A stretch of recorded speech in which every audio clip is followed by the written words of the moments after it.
മുതിർന്ന കോൺഗ്രസ് നേതാവും മുഖ്യമന്ത്രിയുമായിരുന്ന കെ കരുണാകരന്റെ മകൾ പത്മജ വേണുഗോപാൽ ഇന്ന് ബി.ജെ.പി അംഗത്വം സ്വീകരിച്ചേക്കും. രാവിലെ ദില്ലിയിലെ ബി.ജെ.പി ആസ്ഥാനത്തെത്തി അംഗത്വം സ്വീകരിക്കുമെന്നാണ് സൂചന.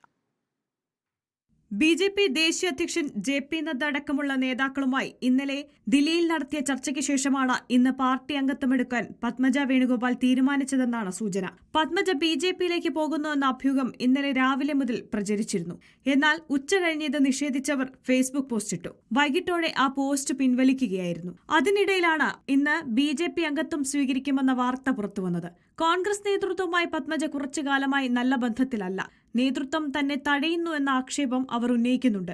രാജ്യസഭാ സീറ്റിൽ പ്രതീക്ഷ അർപ്പിച്ചിരുന്നെങ്കിലും അത് ലീഗിന് നൽകാമെന്ന ധാരണ അവരെ പ്രകോപിപ്പിച്ചു എന്നാണ് അറിയുന്നത്. കരുണാകരൻ സ്മാരക മന്ദിരത്തിന്റെ നിർമ്മാണം വൈകുന്നതും പ്രകോപനമായി. തൃശൂർ നിയമസഭാ തിരഞ്ഞെടുപ്പിൽ തന്നെ പരാജയപ്പെടുത്താൻ ശ്രമിച്ചവർക്കെതിരെ നടപടിയെടുത്തില്ല എന്ന ആരോപണവും അവർ ഉന്നയിച്ചിരുന്നു.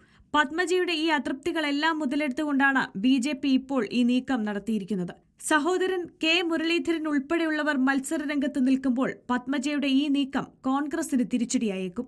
റിപ്പോർട്ടർ, കൊച്ചി.